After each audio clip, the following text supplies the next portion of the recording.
Hey everyone, and welcome back to Beyond Film School with the Amber Living Vlog, and I am Amber, and today we're talking about holding on to the good moments. Now, my last video was like only a couple days ago, and I'm hitting everybody up with these videos like rapid fire, but this video is going to be more about like holding on to the good moments. To jump right into it, my last video talking about bad days was referring to a commercial shoot that I did that I thought was absolutely horrendous. I did a really crappy job and I didn't get along with the producers. It was just like kind of like a nightmare for me. But yesterday I had like a really good shoot, and we shot in a New York apartment, and then we had a company move to this place, a fabric store. It's called Spandex House. I really didn't know what to expect. I'm like, duh, we're going to the garment district and we're gonna shoot in this really cool fabric warehouse, which I thought, once I got there, cinematically with all the colors and like the textures of the fabric is like amazing.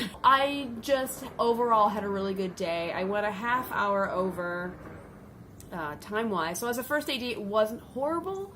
I would have liked to gotten out of that place at 8, but we went to like 8:30. My producer, Scott, totally amazing, giant like support system for me, and I love it. He considered it a win, so I can't be unhappy. I was really happy to have a project with a producer that, first of all, he sang my praises a lot, which I told him at the end of the day, I'm like, if you say I'm so great all the time, I have a really high standard to live up to. And that kind of makes it a little, like, not frustrating, but it's like, kind of makes me a little nervous. Like, people are expecting like an amazing person and an amazing AD, and I'm like, oh my god, what do I do, But I really just gotta buckle down and just, set the tone for a rapid fire day. We have things to shoot, and like I said in my last video, this was a shoot that was a proof of concept for, I think, a feature film. No, it was for a web series, right? It was for this new web series, I think 10 episodic web series, and it was a proof of concept. So we initially we were only supposed to shoot one page, and then about 1 o'clock in the morning the day before, which our call time was 1 a.m., 7 hours before our call time, they wrote about 6 pages.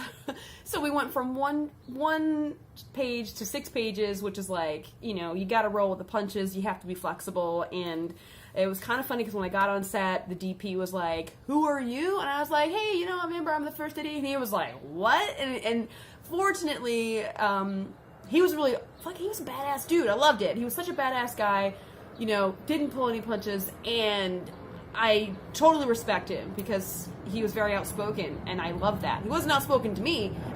Me and him were like, we were on the same page. It was just, it's very difficult, like I said in my last video, that you have 2 directors. And I kind of knew after a couple hours working with them why they worked together and why they were co-producing or co-directing and co-writing this project, because one has strengths, and those strengths complemented the weaknesses of the other and vice versa, and it kind of was like this like magical synergy between the two of them, because when one fell back, the other one kind of stepped up, and vice versa again. And I was like, wow. And it'd be like, hey, do you guys both want to be on set, this and that? And it was funny because my first interaction with the director was, don't tell me what to do. And I was like, I'm not here to tell you what to do. I'm just here to suggest what we should do.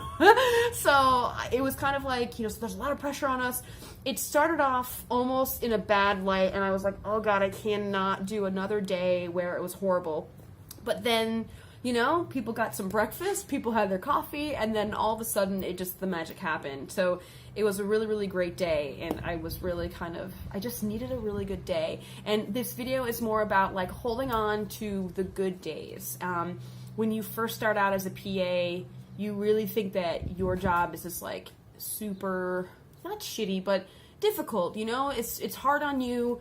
It's hard on your psyche, it's hard on your, sometimes you can't show your personality all the time, and it's just, you don't get enough sleep, you don't get enough praise, or sometimes you don't even get enough feedback on those jobs. So you just gotta hold on to the good moments where you're like, you take it in, you sit back, and you're like, I get paid to work on movies. And you say, wow, I'm in California right now, I'm in New York right now, I'm in, the United Nations, or I'm, at Battery Park enjoying this an awesome sunset or something. There are just those moments where you're like, holy crap, I'm lucky to be here. And you really have to remember those moments. I mean, Thursday wasn't totally a wash for me because while the producers were really, they didn't trust me, basically. And that lack of trust makes me frustrated. And and the difference being is that they had never worked with me as an AD, and the project that I had yesterday, I worked with this producer, and he was a stunt coordinator on a short film that I did, and he hired me because he liked the way I worked. He thought that I ran a really good set, so that's how I got that job. So he already knew how I worked and operated, and he trusted me already. So he trusted me with this project.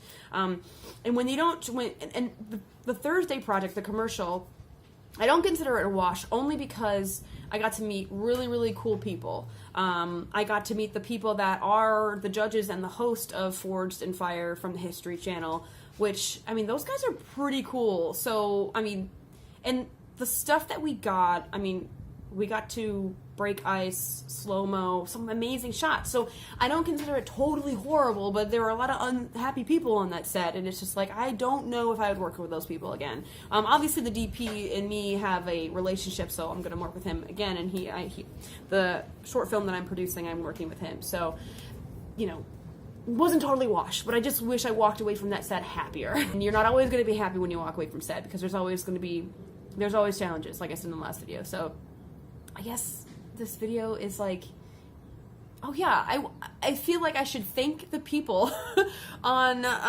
commenting on my last video, because it's like I had a few cheerleaders, they were like, Amber, it's gonna be all right, you're gonna do great. And I essentially want to be your cheerleader if you are trying to get into the business, and I want to inspire you and just be like, you can do it. I want to motivate you guys. When I was like having a low point in my, in my day or in my week or whatever, you guys were like, no, Amber, you can do it. So I have to, thank you for that. So that was really, really nice of some people commenting on the video. I really, really love that. What I want you to take away from this is just really hold on to the good moments in your career and don't give up. They're not always going to be really, really bad sets. A perfect example is a producer I worked with, Alana. I love her to death. She's doing like I think a podcast soon about making her short film Mutiny. I love working for her. I just have heard such bad horror stories from her where producers have treated her so badly, and like sort of the stuff where like they make her apologize in front of the whole crew for like lunch being late, and I'm like, okay, that's just ridiculous. Like, why? Okay, you gotta make sure that lunch is on time, but if it's out of your control, it's out of your control. Shit happens. And I just love how, I made a few mistakes as a first AD, and she was super forgiving, and I'm glad that she never got jaded. It doesn't happen all the time where you get to work with a crew that you all get along, and it's all like puppies and candy canes. But it does happen. It does happen where you just do get along with a lot of people. And I think that one of those projects for me was the last summer. I did a feature film, and a lot of those people on that crew I would hire in a second. And I rehire them all the time. I always suggest them as much as I can. I want to give them all the work in the world because I know they're amazing and I want their career to flourish. Okay, so I guess that's enough for that video, but I want to, Facebook page. So now I'm doing like these smaller videos of like, what was happening during my day, what I'm up to. Maybe I try to get BTS on set. You can see those types of photos on my Instagram, Beyond Film School, and I try to get like BTS videos, which is kind of hard because if I'm working, I have to like remind myself like, oh yeah, take pictures for Instagram, do this for Facebook. It's harder to get video than it is for a still photo, but you'll know what I'm up to if you follow those things. So like me on Facebook and follow me on Instagram. For the production training, I feel like it is going to be May 11th. It's definitely going to be May 11th. It's going to be, I think, 9 a.m. to about 3 p.m. The link to sign up for information for that, I will be sending out, I think, the email tonight to all the people who signed up on the mailing list. So here's the thing. It is limited to 10 people. It's $145. I tried to keep it as cheap as possible, but I have to rent space, and I have to rent walkies. There's a lot of costs involved, but I feel like if you're on set for one day, you've made your money back already. And how the program works is if you come to my course, you will get training from me. And what I will do is for everyone that shows nice, great potential to be in the film industry, and you are a person that will take feedback and will take critique, and you want to grow in the industry, I will take you to the job referral process, and I will bring you onto one of my sets. Well, you will get on the spot training. You will get feedback. I will tell you what you did wrong. I will tell you what you did right. And then from there, I would like to hire you on further further projects that I have on set. I've helped a number of people already through like YouTube and Facebook and stuff like that. And a perfect example is my friend Kit now. I call her my friend because she's just totally amazing. She's helping me with writing. Because I am writing like a short film. I don't know if it's going to be a short or a feature, and I haven't really written, and I didn't have any desire to even direct my own thing, which I can write it. I probably could, but I feel like I have directors in mind I would like to hire. I feel like I'd run my set better than directing my own movie. So she was a PA that wrote me an email, and she submitted her resume for the resume review. Her resume specifically was more theater, and she wanted to transition from theater to film. And I looked at her resume and I'm like, hey, I know you have a bunch of theater experience, but that's not going to matter in the film world because the two worlds are so different. And I just so happened to have 2 projects right away, and I was already on one, and then they were all hired, so I didn't have room for her to get on that one. But what I did is I met her. I told her, okay, like, if you're looking for credits, I'm on set right now, come around for a few hours, and we'll just we'll talk, we'll chit chat for a little while, and then we'll just have you stick around, just observe stuff, have a look around. Gave her a few small tasks, and then she's like, hey, can I go? I'm like, yeah, you've been around for a while, it's almost midnight, whatever. She's only there for about 6 hours. That was enough to immerse her in kind of like, this is how a short film works, this is how indie film works. And then I hired her on my next short, and she got 4 days of experience, she got paid, and now I hope, she gets more and more experience. So off the bat, she got like almost 2 credits right there. I was like, you need more credits, so I'm here to help you. Because I thought, how she did her resume, she was more, and once I met her, I knew how she would work on set. So I was like, this will work very well. So this is what I'm here for. I want to help people. And now, but she's leaving me because she's going to, her MFA program in California to do screenwriting. So I told her, I'm like, I need you to help me with screenwriting because I'm writing these things right now. So it's like, win-win relationship. Like, she helps me, I helped her. It's all like great. Okay, I feel like I've spent too much time on like promoting things I'm doing, but that's what I'm up to. And obviously, I'm always here for questions. Comment below if you have any questions, comments, concerns.